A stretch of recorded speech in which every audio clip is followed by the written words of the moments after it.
to the development of academia in Pakistan is that, government college university is more than about 150 years old. It's about 150 years old. And we are trying to resurrect its tradition of excellence in the Department of Economics. And your presence and that of Khalid, Malik will go a long way in beginning a process of transformation of government college universities, great tradition of excellence.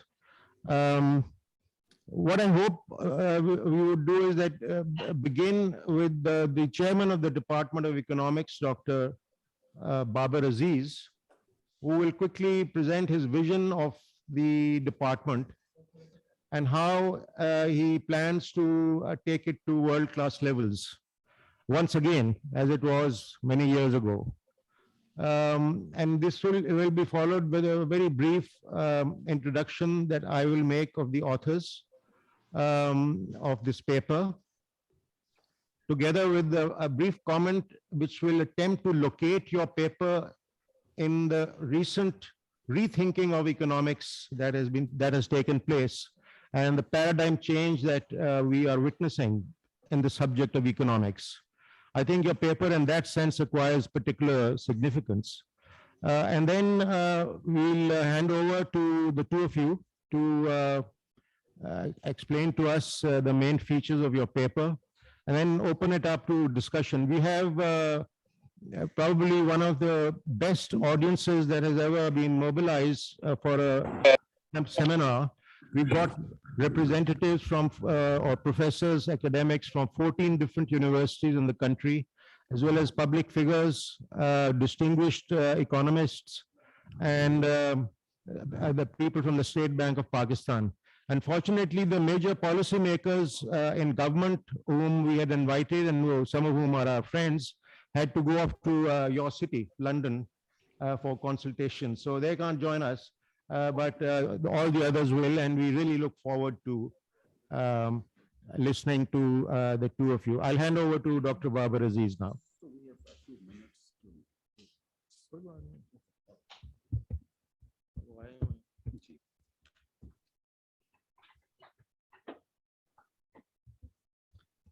Hi, everyone. So good evening. So I'm Dr. Babar Aziz, and I'm professor and heading the Department of Economics here at Government College University, Lahore. So on behalf of the Vice Chancellor, so he'll be joining us shortly, and the Economics faculty, I welcome you all in the first webinar of Knowledge Creation Seminar Series.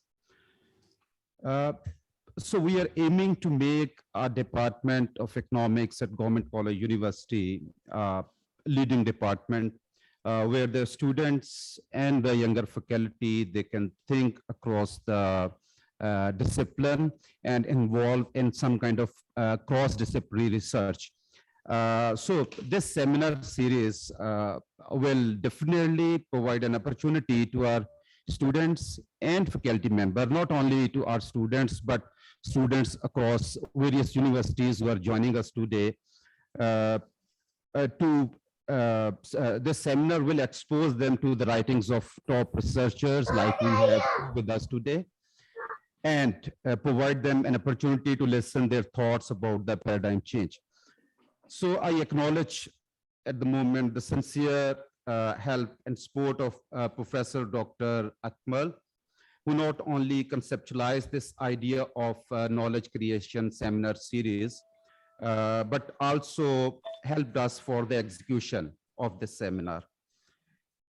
So today we are having, as Dr. Akmal mentioned, we are expected to have closer to 200 participants across various public and private sector universities, along with certain government officials. So in addition, we have certain fellows from USA, UK, Indonesia, and China as well, who will join us in this seminar. So I offer my sincere thanks to all the participants. Professor Dr. Akmal Hussain Syed is convener of this knowledge creation seminar series, and he'll moderate the session. He will introduce the speakers shortly, along with the need and rationale of this knowledge creation seminar series. So let me brief about the profile of Dr. Akmal Hussain. So Dr. Hussain, a former Ravian and a distinguished professor. At present, he is associated with the Beacon House National University at Lahore. So Dr. Hussain specialized in action research on development, and he has his BA honors degree in economics and politics from Cambridge University and PhD in economics from the Sussex University. So Dr. Akmal has been a member of the Prime Minister Task Force on Economic Policy Committees of various prime ministers as an independent economist, and has co-author of closer to 40 different books. So let me brief about the format of the webinar. So Dr. Akmal will briefly introduce the authors of the paper, which we are presenting in this seminar today. And after which the authors can have 50 minutes, followed by a question answer session. So for the question answer session, my request to the participant is that they need to inbox their questions, and later on by the end of the talk, we'll pose those questions to our respectable authors for the answers. So thank you. Over to Dr. Akmal Hussain. Thank you, Dr. Babar Aziz Saab. To very quickly, what we have today in our presence is a stellar team of authors who have produced this paper. There's a disturbance. Can I request everybody to switch their mobiles off, please? Okay. This paper has been produced by a stellar team of economists, and we are fortunate today to have Lord Professor Skidelsky and Khalid Malik to present this paper.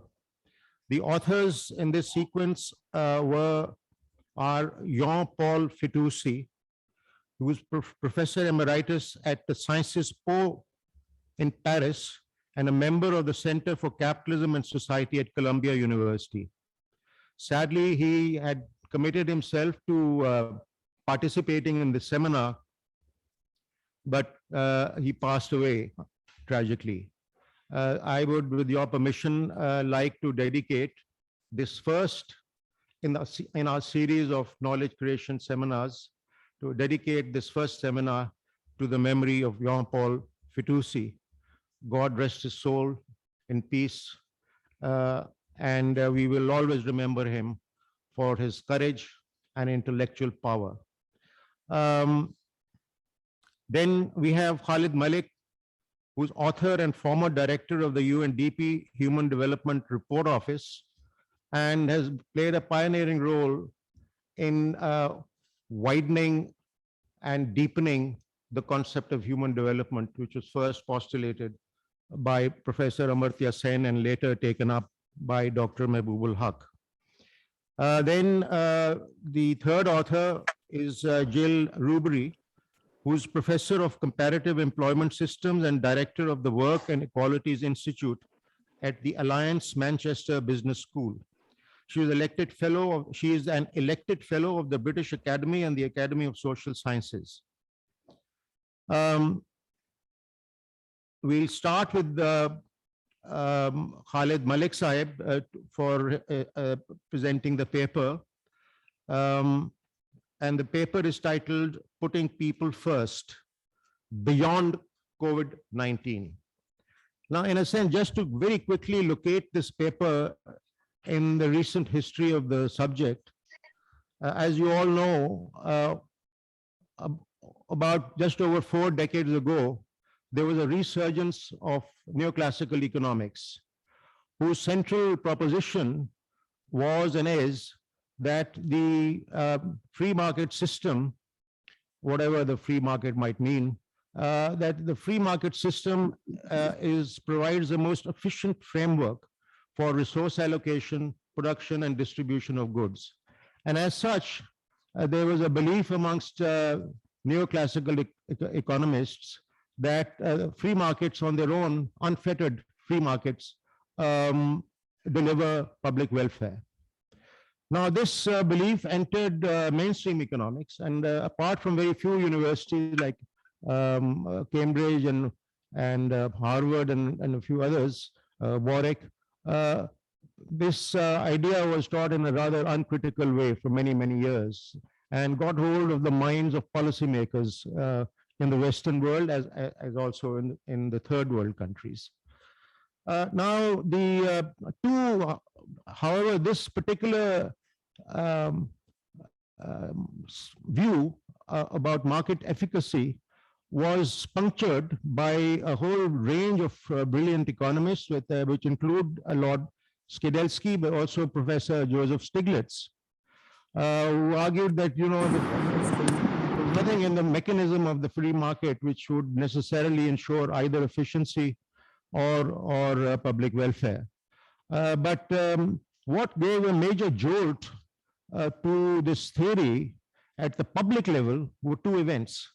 One was the Great Recession, the financial crisis which began in 2007-8. Economics, as it was then practiced, the neoclassical framework could neither predict such a crisis nor give any analysis of the depth of the crisis, much less be able to identify policies that could help to overcome the crisis. The second jolt that was received by a neoclassical view was COVID-19. Now, what COVID-19 did was that it brought to the fore in public consciousness, ordinary people who are not economists, it brought into public consciousness an awareness that markets are not really producing the goods and services which the people require. So if you remember, at the height of COVID-19, when luxury automobiles were available aplenty, at that particular time, there was a severe shortage of basic medical equipment like face masks and gowns. There were people, the health infrastructure had been so badly underfunded that even in European countries, there were patients lying in corridors and doctors were in a state of grave distress, not only with respect to their own safety, but also with respect to their ability to treat such a large number of people with inadequate equipment available. So at a time when at the mass level, there was a severe shortage of basic medical items, you had a surplus of luxury goods available. So people became aware that somehow this market system, which is supposed to deliver public welfare, is not really doing so. The second thing that happened was, and I think that has profound implications for the way economics journeys into the future, is that it was realized that the individual alone cannot be the unit of analysis. There are two other players here who have a very important role in the welfare of society.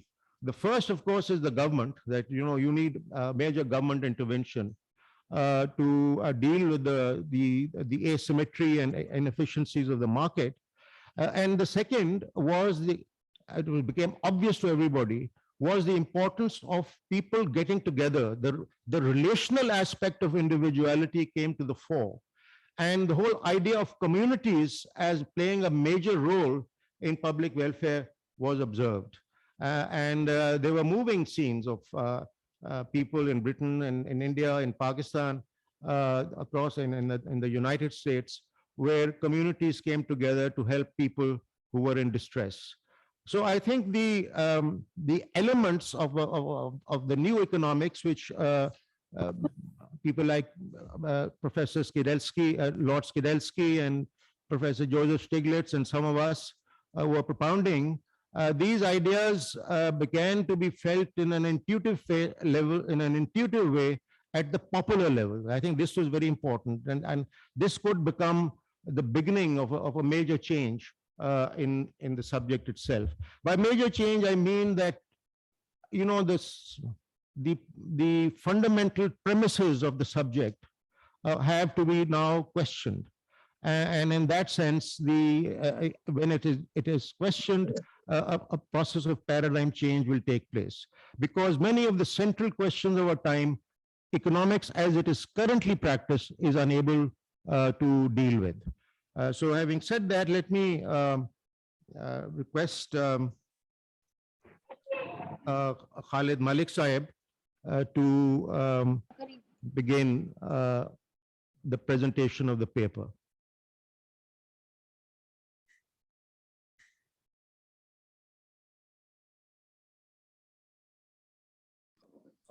Can people hear me now?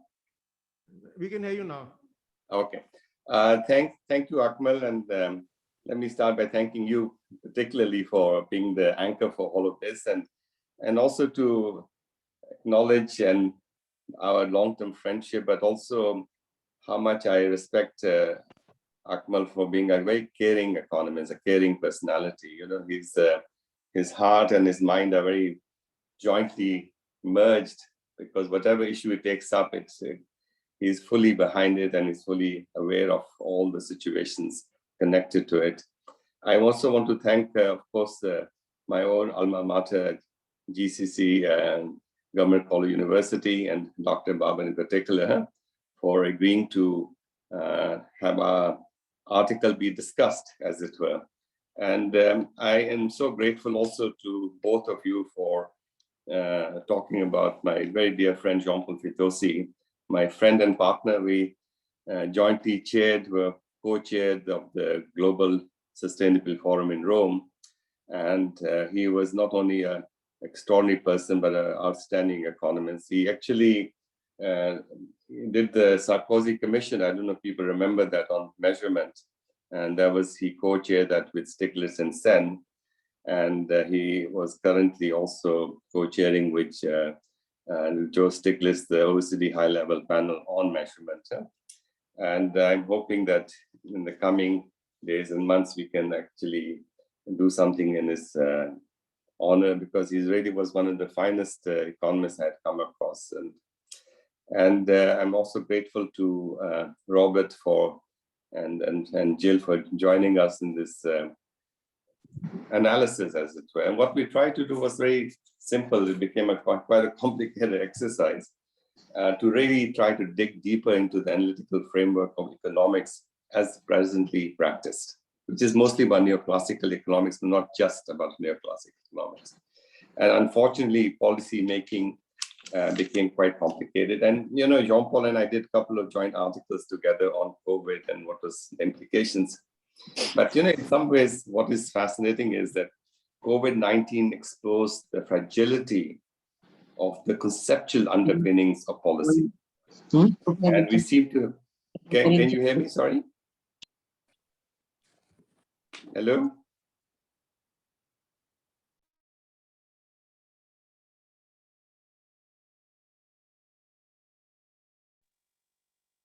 Hi, can people hear me now? Hello? Yes, sir. Yeah, we can hear you. Can you hear me? Yeah, we can hear you. Okay. So the COVID-19 basically, I think, in a very stark way, exposed the fragility of the conceptual underpinnings of policy itself. We seem to have gone from the absolute necessity of budget discipline to the absolute necessity of deficit, all because that was what was required politically, and that's what practically was required. You know, Joe Stiglitz made a very interesting comment once. He said, you know, we have to unlearn what we were taught in economics, in standard textbooks. And I hate to say that in a place of learning, but that's what was required. We have to go and dig deeper as to what works and what doesn't work. And I think, and this is particularly the contribution of Jean-Paul, economics is illustrative of the pitfalls of language. the way you use words, even whether it's neo-Keynesian or neoclassical, defines how we look at things. So words influence concepts, and concepts influence policy. The wrong concept has a profound impact on the lives of people. And that's why the title of the paper is about putting people first. And that's a big shift in the way we think about things. Akmal talked about the 2008-2009 financial crisis. And the worry at that time was about budget deficit and public debt. But today, in the age of COVID-19, elites, particularly in the developed world, have had little choice.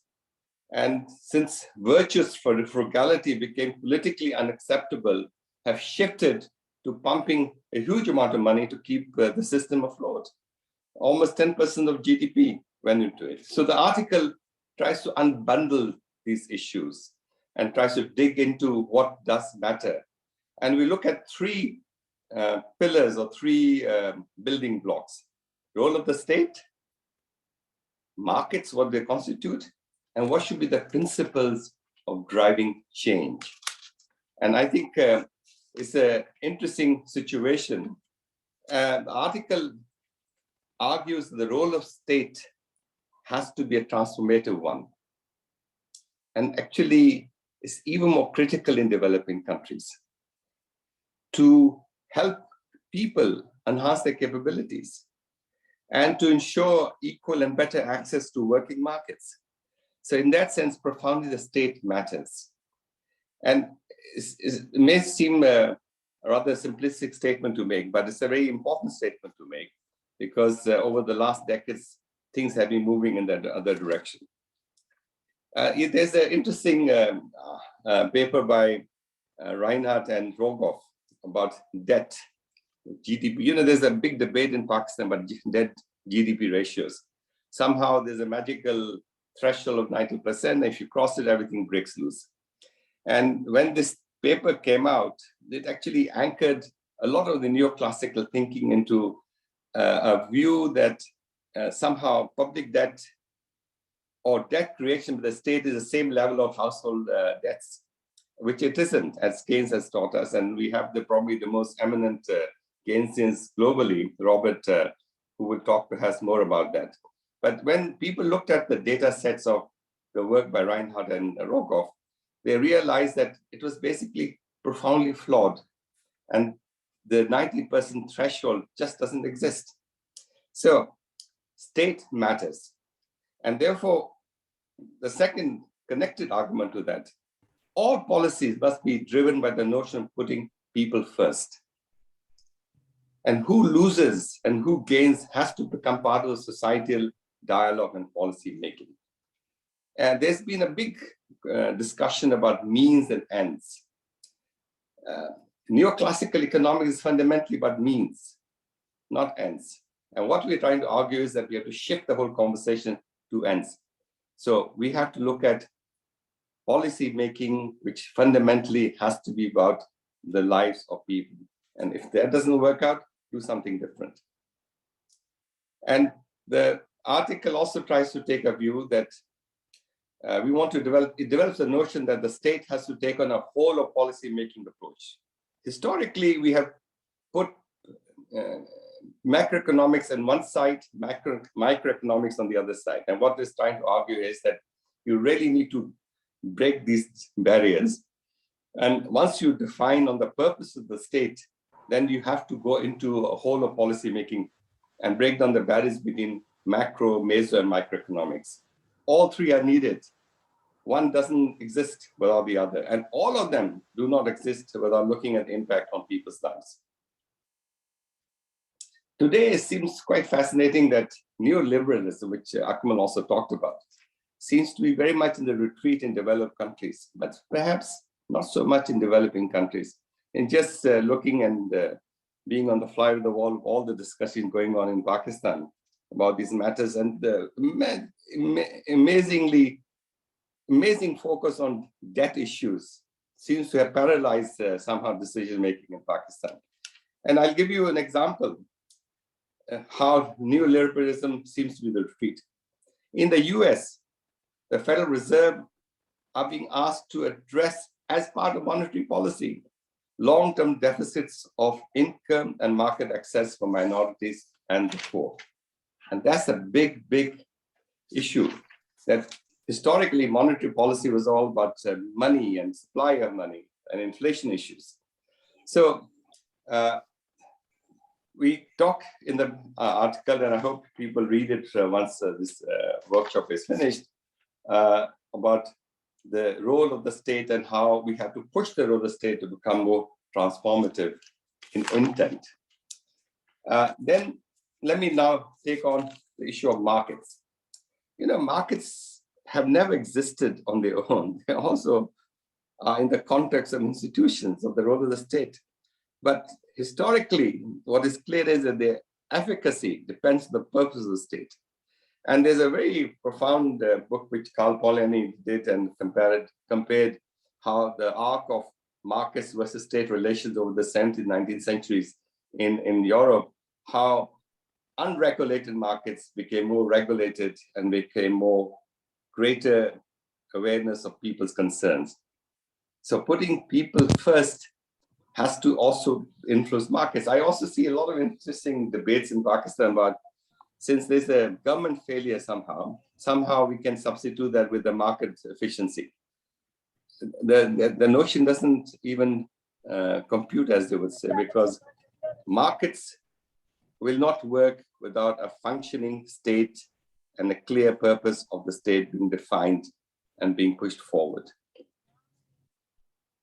Putting people first should be the overarching principle, but it's very rarely the case. You look at all the budgets in most countries. There are a few countries which are pro-poor, but very few countries are pro-poor budgets or pro-environment budgets, and that's the sad part of current decision-making. Let me address issues of principles, and I will stop at this point because Robert will then talk about more profound things about his context and historic sense of where we are now in relation to economics itself. You know, in the article, we talk about two principles as being key. First principle is very much that, of course, seems an obvious statement that came to make, that all people are of equal value. And it's very much anchored in what we call universalism of life claims, that everyone has a right to their life claims, it's equal worth. And that's very important. And this has been a long history in global thinking and debates, and also in the human development work on it. But we, and I particularly, have been advocating a second principle, which is very important, and we have to go a step further in that. And it's partly related to the issue of equity and justice, which John Rawls started, but I think Amartya Sen completed in a very serious way. Amartya's view is very much that we are not talking about perfect issues. We're talking about here and now, what he calls. Meaning that if there's current poverty, as current inequality, we have to address that issue. So from there, we take on the second principle, which is the social context matters. So equal consideration, this applies in law, this applies in policy, it applies in governance. Equal consideration for all, which is the ideal state, requires unequal attention in favor of the poor and the excluded. That's the only way to do this. So therefore, we come back to the means and end debates. All policies are a means to an end. So their justification lies in the influence and the lives of people. And with that, I'll close at this point, but we are basically in the middle of the paper right now. And Robert will bring up very ably the more profound context of the paper. Robert, is over to you.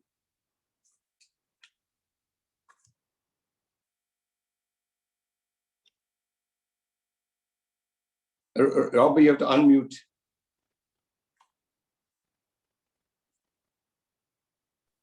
Okay, I'm unmuted. I think I'm unmuted now. Well, thank you, Khalid, very, very much. I'm very honored to be asked to present our paper to the GCU. That's the happy bit. I'm very sad about the premature death of Jean-Paul Fitoussi, one of our co-authors, whose wit and intelligence and insight I will miss greatly, as I think all his friends and colleagues will. You've got a general idea of what the paper's about, and I won't actually simply reproduce what we've said, but I'd like to talk about some points arising from it. And let me start by explaining one of the key differences between developed and developing countries, which I think we need to take into account. First, state corruption is endemic in developing countries, but it's not a problem on the whole in developed countries. And this must affect any discussion about the role of the state. It underlies the advice, for example, of the Washington Consensus to developing countries. Having said that, the West suffers from an opposite vice, that is widespread fraud and corruption in the private sector, especially in the financial sector. The generic name given to it is money laundering, but of course it goes way beyond that. So any discussion of transformation and the transformative role of the state needs to draw up some kind of balance sheet between these costs and benefits. And we need to define the transformative role of the state quite precisely, I think. Second, as has just been said, the debate between means and ends is absolutely crucial. I find helpful the Aristotelian distinction between efficient and final causes. What do we mean by development? What's the difference between development and GDP growth? And we have examples of people who tried to get beyond just the idea of economic growth to some index of national happiness or something, as Bhutan has done. But these indexes haven't been very successful. We don't quite, there's a lot of fuzziness. Some bits are countable, other bits you can't count properly, and so on. But put people first must be a goal, a very important goal. Talking about development, what greatly interests me, and I haven't got an answer to this, and in fact, very much like any comments, is there an Asian path to development different from the Western path, informed by Asian values? I realize there are many Asias, and generalization in this area is very, very difficult. But nevertheless, it might be useful to think about models of values which differ across the globe, and whether we are destined, everyone, to simply follow a Western path leading to something called development. So I've thought a bit about this, and I haven't got a very, very clear answer in my head. Connected with the last point, I want to draw attention, which is you've already done, Khalid, to the state of economics. The neoclassical mainstream says there's just one economics: universal, scientific, and the sort of economics taught in elementary textbooks. 40 or 50 years ago, there was something called development economics, which was suitable for application to the problems of developing countries. Albert Hirschman has, in a famous paper, charted what he called the rise and fall of development economics. Development economics called for state-led development strategy with import substitution and capital controls as central elements. The orthodox conclusion was that it failed. and that the transformation task needed to be left to the markets. We need to take a look at this history and draw up a proper balance sheet. I don't think development economics was a total failure. I think there were some important achievements, but the main failure of development economics, as I see it now, was that it identified development exclusively with economic growth. And it simply was a catch-up strategy. I'm excluding the Marxist variant. I'm talking about the mainstream development economic. It was a catch-up strategy, designed to get poor countries wealthier as quickly as possible, and therefore it failed to explore alternatives. And that's by way. So this is by way of introduction to my topic, which is macroeconomics for today. And I want to start with a report from the World Bank in typical World Bank language, which goes, I quote, "To mitigate immediate macroeconomic risks, the government should focus on maintaining the fiscal deficit at a level which ensures debt sustainability." And that's written by Zahra Aslam, who's the lead author of the report. So we've already said something about the improbability and fantastical importance attached to debt GDP ratio. But here's a fiscal deficit. Pakistan's fiscal deficit is about 5% of GDP. At any rate, those were the figures I saw most recently. The UK's fiscal deficit is 8% of GDP, and the United States is almost 20% of GDP. But no one seriously suggests that their fiscal deficits are unsustainable. Why? Well, one reason I know the UK case best, is because the UK and the US treasuries have been able to borrow without limit from their central banks. And that's been the meaning of quantitative easing since the start of COVID. And that's what having a sovereign central bank means. European countries haven't been able to do that, countries in the European Union, because the ECB isn't allowed to buy uncovered government debt. Now, monetary financing of the deficit, everyone says, but that leads to inflation, of course. But it's not necessarily inflationary if it brings into use resources which would otherwise be idle. Some wonderful interruption has happened on my screen, but I don't know whether that's critical. The same argument applies to government borrowing from the bond markets. The World Bank says that, I quote, "Extensive government borrowing from the financial sector crowds out supply of credit to the private sector." Now that's World Bank, and it seems to me economically illiterate, stated in that form. Of course it doesn't. It only crowds out private sector activity if private savings are fully invested. If money is being hoarded, government borrowing can crowd in economic activity. It doesn't crowd it out. So it depends on the state of the economy. If you assume full employment always and activity up to the full productive capacity of the economy, then it is true that government borrowing from the private sector crowds out private sector activity, but that is never the case. It's sometimes nearer the case, sometimes further away from the case, but it is never the case. So that assumption is just not a realistic picture of a modern economy. Someone called John Maynard Keynes pointed this out about 80 years ago, but it's a lesson that has to be relearned. The World Bank says that the main way to finance real growth is to remove structural impediments to credit markets.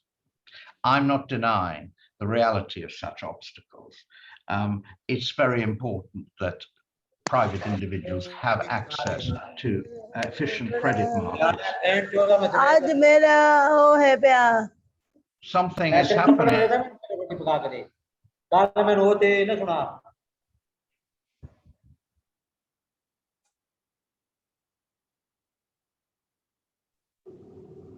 Am I?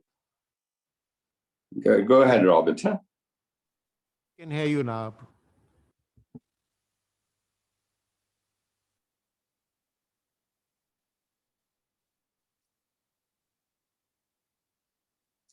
Robert, you have to unmute. Okay. Intermediation is very important. It's a central banking function, and the more efficient the intermediating institutions are, the better. But of course, a lot of intermediation isn't between saving and investment. It's between one speculator and another. And when intermediation, when the financing of speculation is the main function of intermediation, it is not serving the real economy well. And that, I think, is unfortunately the case in many countries today. Now, the World Bank, sorry, it's an attack on the World Bank because I think this illustrates something about the trap in which so much current thinking about development is caught in. It stresses the need to coordinate fiscal and monetary policy. That, of course, is true. That's a big issue. It's a big issue in our country. It's a big issue everywhere, I think. The orthodox view of recent years is that these functions should be separated. The central bank should concern itself with inflation control, and governments should balance their budgets. In other words, macro policy should be monetary policy. No fiscal at all. And there are two gaps in this view, two very, very important gaps. The first is that there's no role for fiscal policy as a short-run stabilizer, except via automatic stabilizers. And the, automatic stabilizers are accepted as having a steadying role in response to shocks of one kind or another. But here's the point. The automatic stabilizers are much higher in developed countries than in developing countries. For example, in Pakistan, about 22% 22% of GDP is spent by government, whereas in the UK it's 45%. And 45% is of course on the whole the average for Europe. So the effect of automatic stabilization is much bigger. And secondly, no role is allowed for fiscal policy to transform the structure of the economy. Again, in Britain and developed countries, the reinsertion of fiscal policy is often and usually discussed in terms of the transition, transition to a green economy. I mean, that's the context in which a lot of leaving COVID-19 aside, which you can say was a shock, and it's maybe a wake-up call as well. But on the whole, the discussion tends to be in terms of transformation of a fossil, unrenewable economy to a energy renewal economy. And the government has set targets for net zero emissions by certain dates. Fiscal policy will play a crucial part. It's got to play a crucial part in meeting those targets, either directly or through subsidies or through some institution mandated to do exactly that. So, I mean, here's a large and interesting role, important role for fiscal policy. Now, developing countries, here's a question again I would love your opinion on. Developing countries are on the whole much greener already than developed economies because they haven't had the chance to go browner. For example, Pakistan, with 220 million population, I hope I've got these figures right, accounts for 0.6% of total global emissions of CO2, whereas the UK, with 65 million, not 220 million, but 65 million, accounts for 1.2%. So you know, and the United States with 350 million accounts for 15%. So the big CO2 emitters are the developed countries, not the developing countries. However, whereas CO2 emissions in the developed world are set to fall with static population and greater use of renewables, the problem over much of the developing world is to stop these emissions going up in line with GDP and population. So I think that that's something which again, you have to think, I think, about developing world in somewhat different ways, and that's why you can't have a single universal economics covering these very different situations. Now I come to the last 2 points I'd really like to make, and that is, it's really the discourse about transformation and transition has to be nuanced to take into account the different requirements of sustainability of population and resources. Now, 2 fiscal aims I have suggested in the developed country contexts could be, I think, important and relevant in a developing country context.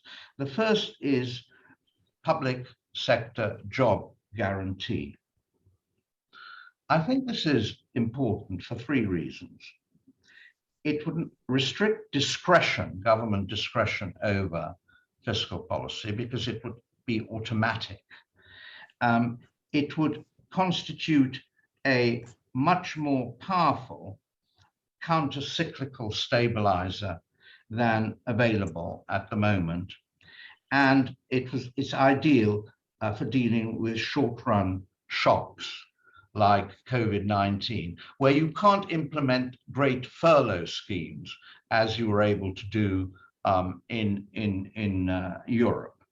And so a kind of public job cum training scheme program would also be a useful transition tool from an agricultural-based economy to a more industrial-based economy.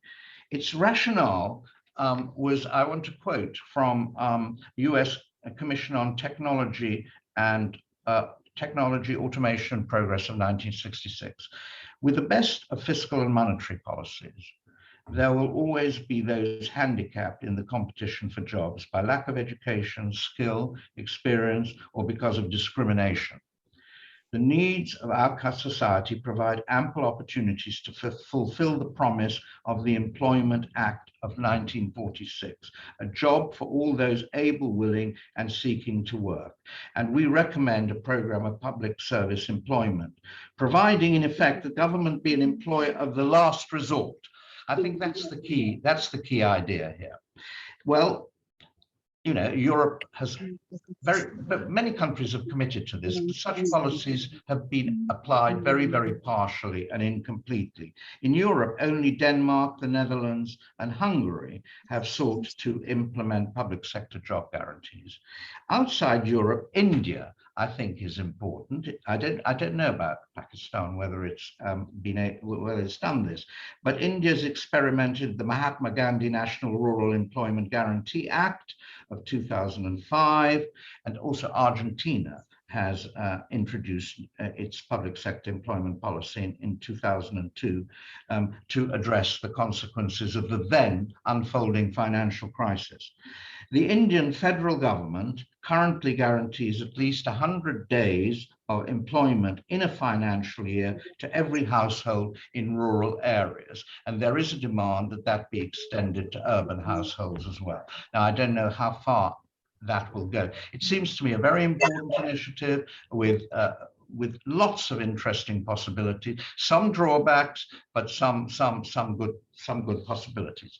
And the second pillar pillar of a reinserted state function is, of course, a permanent public investment function. Keynes stated the rationale for this in 1936, but in terms of volume of investment, because he was mainly concerned with the problem of deficient aggregate demand and maintaining sufficient demand over the long term. But of course, it has its another function today, which is in terms of transformation. In other words, in terms of the allocation of capital, as well as just the volume of capital, recent evidence suggests that Schumpeterian public investments have very good multipliers.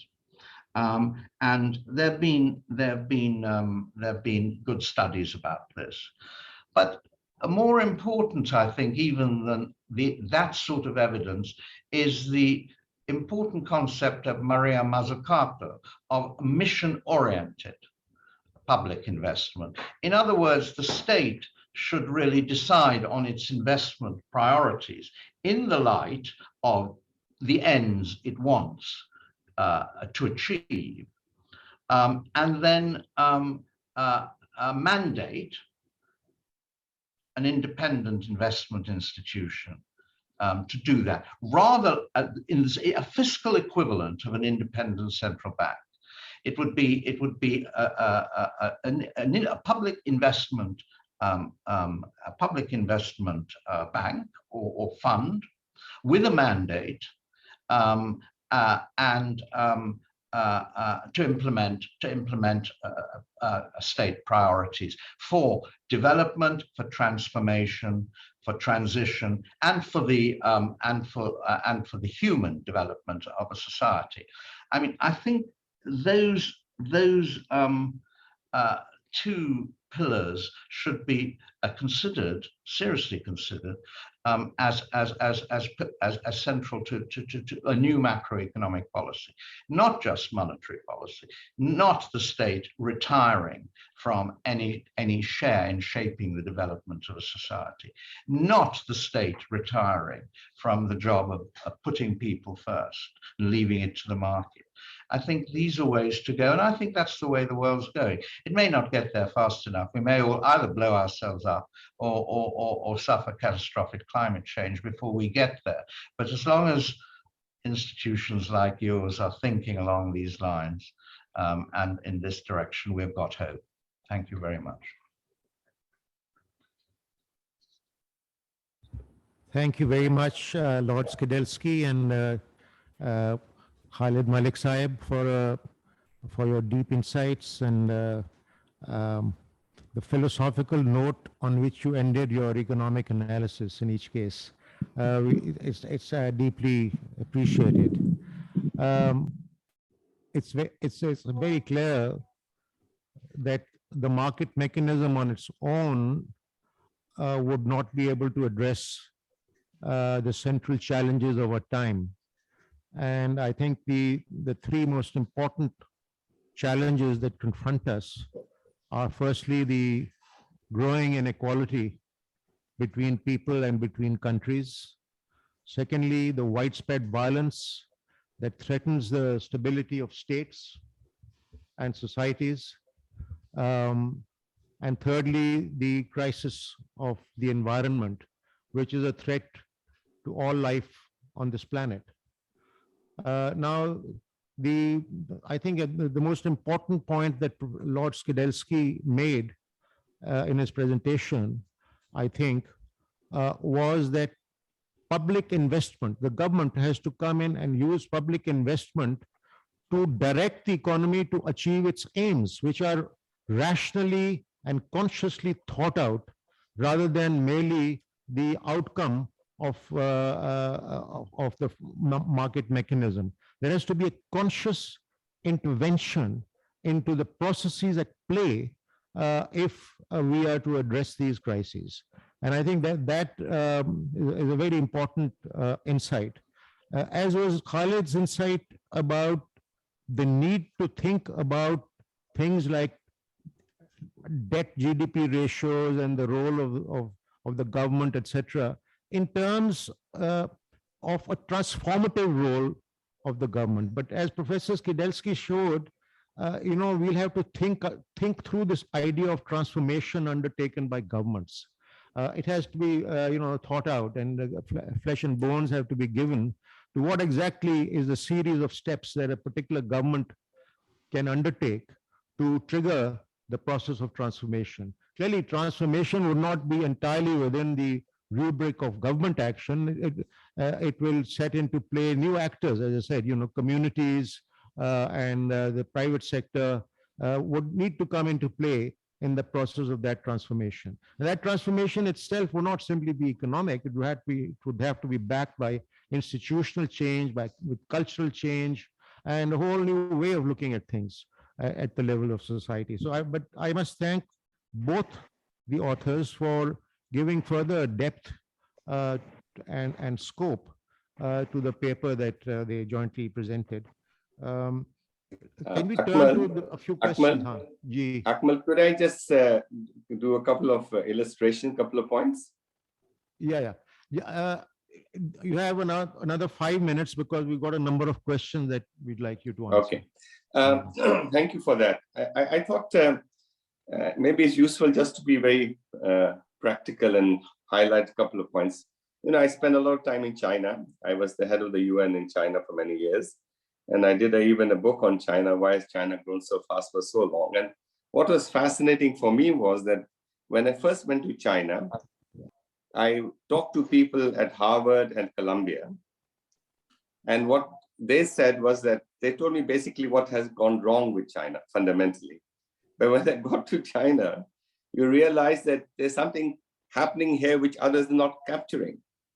So when a society is, you look at Financial Times reviews of articles on China. For the last 20, 30 years, every article has said next year, China is going to collapse because the debt's too much.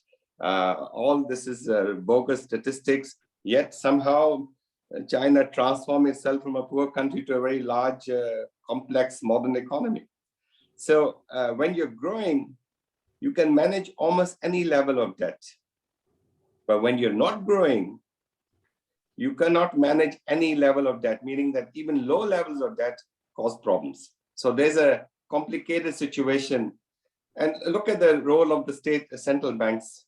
In the case of China, central banks have given the objective of maintaining jobs and growth, not inflation as such. Inflation was low down on their priority. But Western central bankers, they are taught about quantitative money and inflation. So, and I want to make a quick final comment on this public investment, the public job option. I think this is so important. People always think that developing countries can't afford to do certain things. And I would like to put it the other way around. You cannot afford not to do it.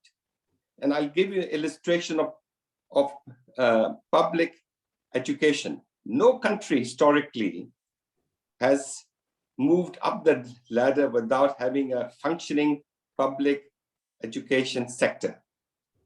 And Scandinavian countries introduced public education in the late 19th and early 20th century with per capita income levels which were lower than what Pakistan has now.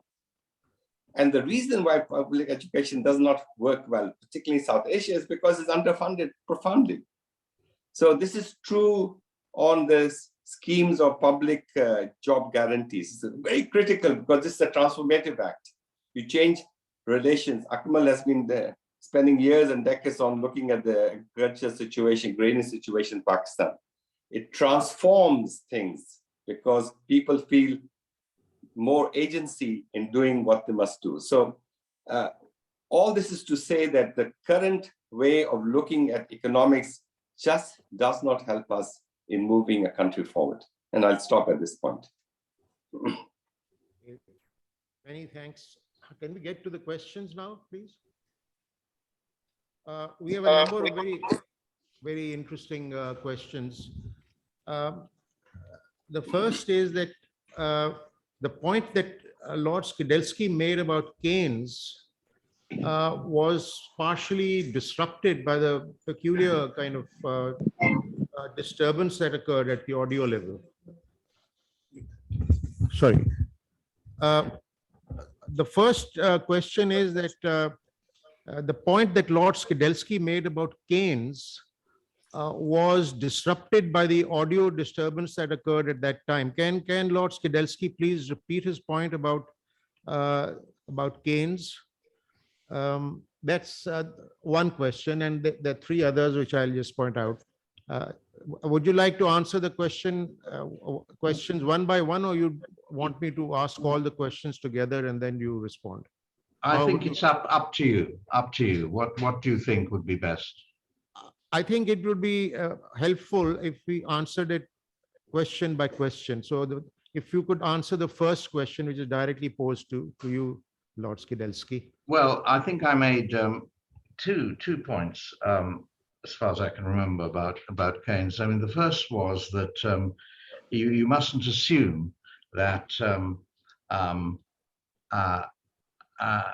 you'll simply crowd out private activity by the state borrowing money. The state borrowing does not necessarily crowd out private activity. It only does so when the economy is fully employed. If it's not fully employed, it can actually crowd in economic activity. And he introduced the crucial idea of liquidity preference and the propensity to hoard. I think, given a modern interpretation, I would say this is the propensity to spend money on financial assets. In other words, portfolio allocation. It's not simply that you have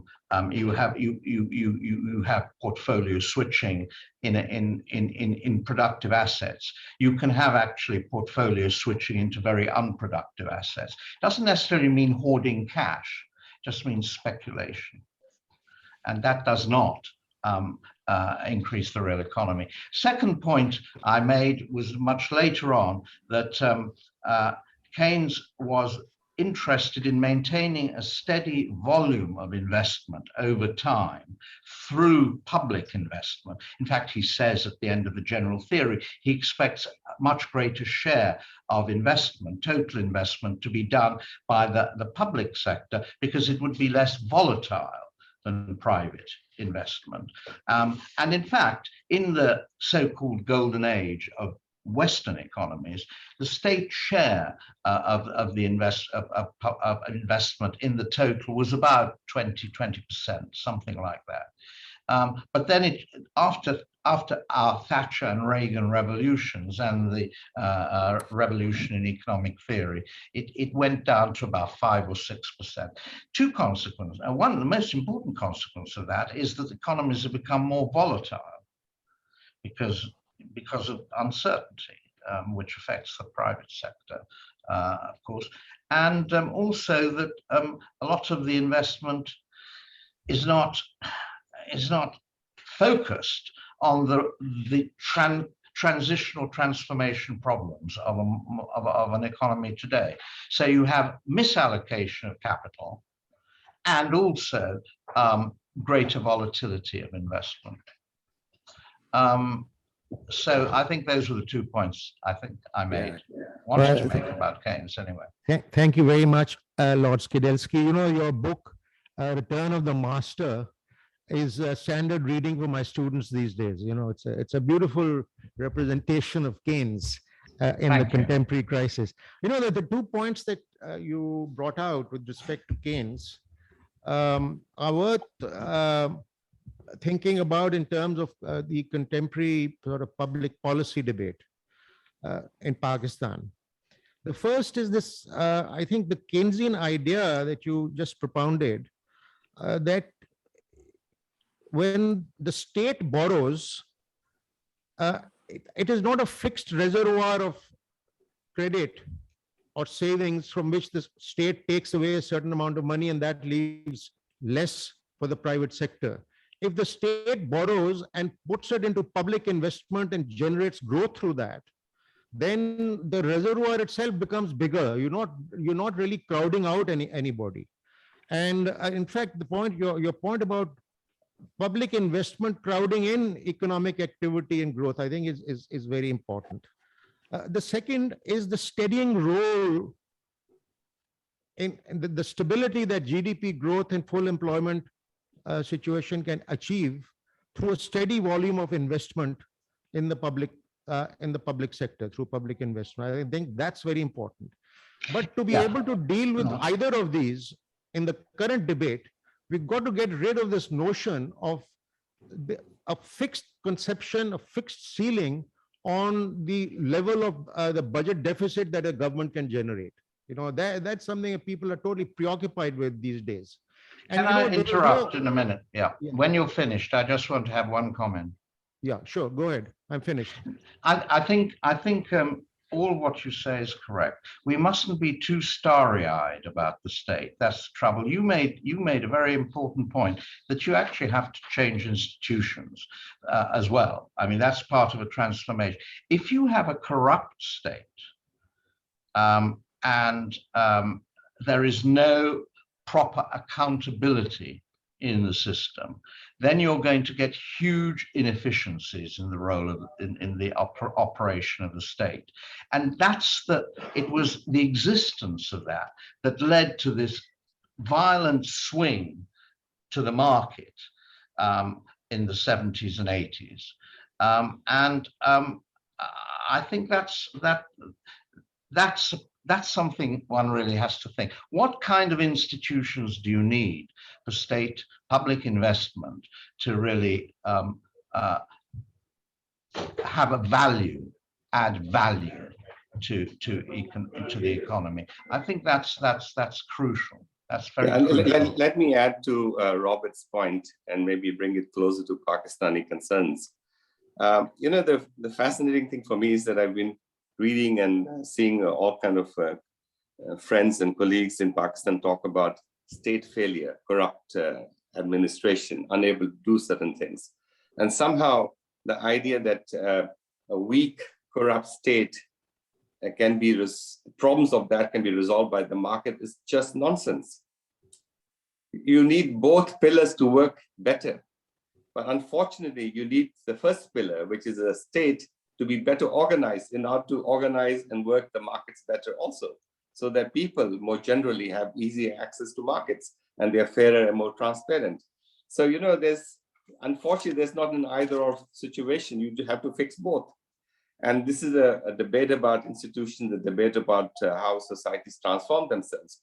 But what I find is very interesting. There was the great leader, Deng Xiaoping, made a very interesting comment. He was asked by an American journalist after the Cultural Revolution. And they said, what do you think of the Cultural Revolution? And Deng Xiaoping said, well, it is a great treasure for the country. And people were a bit taken aback by that. He said it was a treasure because everyone in China thought it was a disaster. So that was the beginning of the change, meaning that it was possible to do serious reform because there was a widespread agreement that disasters had happened. And I think somehow I have a feeling that Pakistan is gradually edging to the point that it's no longer enough to repeat mistakes of the past. But unfortunately, you cannot substitute one failure with another failure. That's the reality of life. Yeah, I thank you, Khalid, because you know, you have a very nuanced understanding of the Confucian dialectic of Chinese policy. You know, there's a dialectic involved in that, where the great disaster of the Cultural Revolution became the basis of a transformative policy in the next regime. Yeah, quite right. Okay, now the next question, if I may turn to it, is that obviously structural changes are needed in all sectors of society and economy. The point is, where should the government begin? Let's assume that you're granting a much greater role to the government than the IMF or World Bank would ever dream of doing. But if a greater role is assigned to the government, apart from dealing with the whole problem, there is a moral hazard for the whole problem of corruption in the use of public money, where do governments begin this process of structural change in every sector of society? You want me to start with that? And then Robert can bring his perspective on that. I think the most important is education. Right. Education, education, education, as Tony Blair once said, Right. and as Khalid pointed out. Right. I think the sorry, I think the term structural change should be replaced by transformative change. And why do words matter? They matter because transformation requires enhancing the capabilities of people. And how do you do that? We talk about education, we talk about health as well, but we also talk about reducing barriers so they can exercise human agency much more. If Pakistan had heavily invested in education, basic education, in the beginning of its independence onwards, it would have been a different country. Pakistan suffers, unfortunately, the highest levels of illiteracy, lowest levels of education coverage, and despite many exhortations, it does not invest in public education. So education is health, but it's also redirecting the role of the state fundamentally. Now, none of these things happen on their own, but to me, it's not structural change. The reason why I'm making a point on that, the structure change is somehow embedded in your classical thinking, meaning that you fix certain things and then you keep the macroeconomics as before, managing inflation, managing this thing. We need to transform the purpose of the state, and that's what is required. Yeah, and just to add to that, I think, if we're talking about allocating capital and the state's role in this, one of the most important things, which is always ignored because it's not part of economics, but it's part of international relations, is that you've got to make the world more secure. I mean, otherwise people just go on, poor countries, poorer countries, and of course with rich countries goading them on, spending lots of money on military expenditure, which is unproductive consumption. There I agree with exactly what classical economists said. For most countries, it is unproductive consumption. I know there are technological spin-offs at the very higher level of military technology, but for most countries, it's poor countries buying obsolete equipment at high prices, and that is money that now. So in the world system, everyone is insecure. And so they have to spend money on protection. And the insecurity, of course, has grown dramatically in the last 3 or 4 months. But I mean, some effort to sort out long-standing issues between countries, park them so they don't matter, is a key to everything. If you can't do that, then I mean the cycle of poverty, of violence, of war is going to go on, and but that, of course, everyone says that's not economics. That's not what should be part of an economics curriculum. But of course, it's part of political economy. It's a crucial part of political economy. Yeah, and let me just reinforce what Robert said. Costa Rica, 3 decades ago, or maybe 4 decades ago, decided, even it was in an insecure neighborhood, had open hostilities with neighbors, took a historic decision to abolish the army and redirect this, and that's money suddenly released by that into health and education. And fast forward, what has happened? Costa Rica per capita incomes, human development index levels are higher than many developed countries, plus 70% of the country has a forest cover. It started with only 20% in the beginning. So you have a situation that there's a positive reinforcement at many profound levels. And it's not just Costa Rica, 20 plus other countries have been reducing their levels of army investments. Now, when we gave an award to the president of Costa Rica at the forum which I and Jean-Paul co-chaired. And we had some people from Pakistan there as well. When the minister in charge was talking about all of this, and the poor representative of Pakistan kept shaking his head. They said, this is not possible in Pakistan. So all of you have to create a situation to make this happen.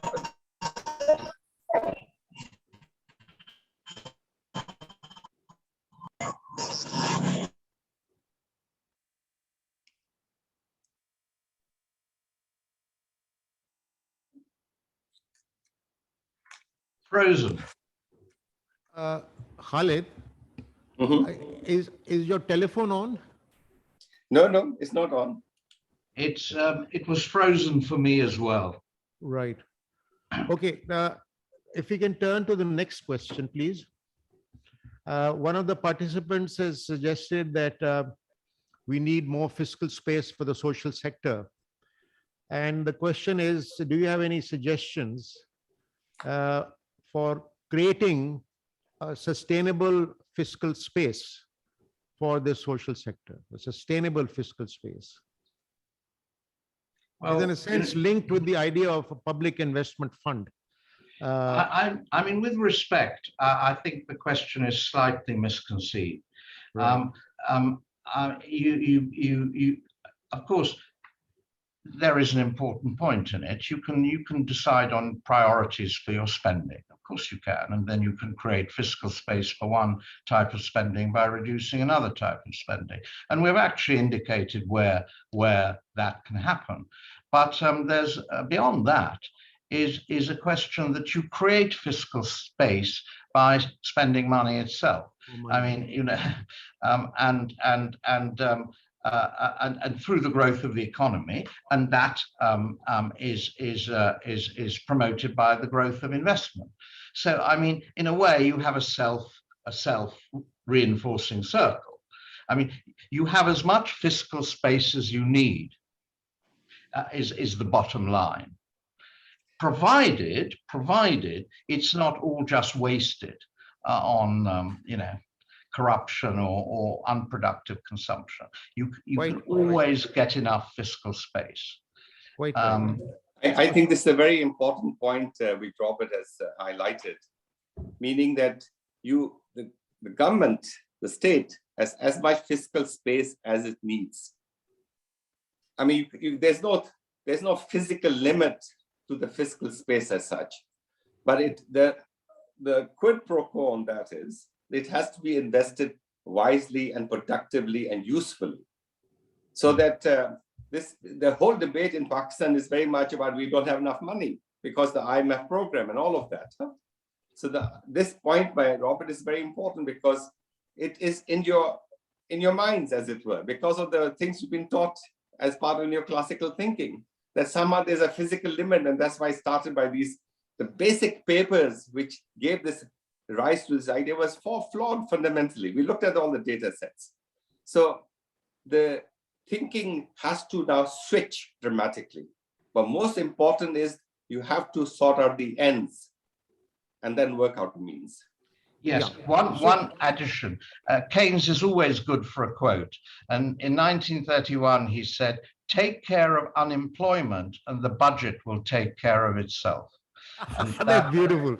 So actually, the response to the question, regardless of how misconceived it was, the question was really probing at the contradiction between the standard fare which IMF gives us, which is that there is an absolute limit to the budget deficit that you can generate, and therefore there's a limit to the fiscal space which the government has. On the one hand, and the other view, which you have propounded so well, both of you, and also in your paper, is that fiscal space can be enhanced by as much as you want to if the government uses public investment to generate growth. So, but there are three elements involved in it which will require a change in the process of governance itself. The first is that the fiscal space that the money which the government is spending has to be put into productive use rather than unproductive use. Governments historically have used public money to build patron-client relationships, hand out rents to their dependents, and that makes public sector expenditure highly inefficient and unproductive. So the first point is that you've got to change the institutional structure so that you move away from a rent-based economy to one that focuses on people, as both of you said. The second point involved here in creating new public space is that this has to be a sustained process, because generating growth for 1 or 2 years is not enough. You've got to have a program where you use public money on a sustainable basis across governments. One government comes, the other goes. Across governments, the public sector investment has to be directed for generating growth. And the third element is the content of growth itself. You've got to decide who the growth is for. What is the growth going to do? Which segments of society is that growth going to benefit? Is it, and as Khalid said correctly, that if you're going to benefit the poor through growth, then the whole process has to be asymmetric in favor of the poor. The poor have to be able to gain more from growth than the rich. Now, that's a very powerful kind of element in our conception of the use of public money. And obviously, it requires a lot of political sort of transformation. Akmal, can I just make one very specific suggestion? If you look at the way national accounts are done, right? Social expenditures are seen as expenditures, meaning health, education. Yeah, exactly. We should just call them social investment, put them on the other side of the ledger. This is the way to transform thinking about budgets themselves. Then the minute Absolutely. you do that, you realize it's an investment. And therefore, all the other stuff, which is where you give up taxes for, when you don't tax agriculture income, becomes expenditures. Khalid, if I may quickly respond to your point, the thing is that there is a huge amount of evidence that what the World Bank calls social sector spending, and by implication, they think that it's not relevant for growth. The economy should be concerned with growth and development, and this business about health and education is just marginal. It's a sort of giveaway, out of the goodness of your hearts. Now, that there is a lot of evidence to show, as you know, that public investment in education and health directly contributes to high growth. And that's the kind of growth that is pro-poor. When public sector investment goes to the deprived sections of society in terms of education and health and so on, then you are actually not only generating higher growth, you're changing the distribution of income in that process. I'll give you the example of South Korea. South Korea, everyone talks about how the industrial policy in South Korea was so effective in creating productive capacity. And they don't look at education levels. You'll be amazed that South Korea managed to, if you look at the demographic profile of South Korea, in one generation to the first generation was not well educated. The second generation was all educated. Okay, they went in one generation, they went to 100% education. So you had a huge investment in education which allowed the growth to be sustained, and therefore fiscal elements to be sustained. I mean, this is why I'm trying to argue for looking at not social expenditures, but as investments, and not talking in terms of rate of returns. This is a fundamental element of a modern society.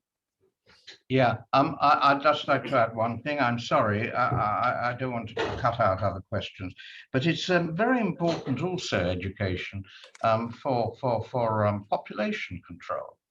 I mean, and education of women particularly. Correct. Hugely important. I mean, my figures may be wrong, but as I understand it, the population of Pakistan grew from 3 million to 217 million, or a lot. From 180 million to 220 million. Yeah, in a very short period of time. Now that growth is unsustainable, really. I mean, because the pressure on resources is going to just become greater and greater. So you need education in order for people to have less children. I mean, and we all the evidence that we have from Latin America and other places suggests that's what happens when more educated the women are. The less population growth, and the sooner comes the steadiness of population. I mean, in a world that we live in, that is also a huge priority. Yeah, we couldn't agree with you more. You know, it's obvious that if women get educated, first of all, the age of marriage is delayed. That helps in the fertility rates. And secondly, what happens is that even when they get married, they undertake family planning because, you know, if they're educated, they're going to have to work. Can't look after 10 children. They'd much rather have a smaller number of children and give them a better life.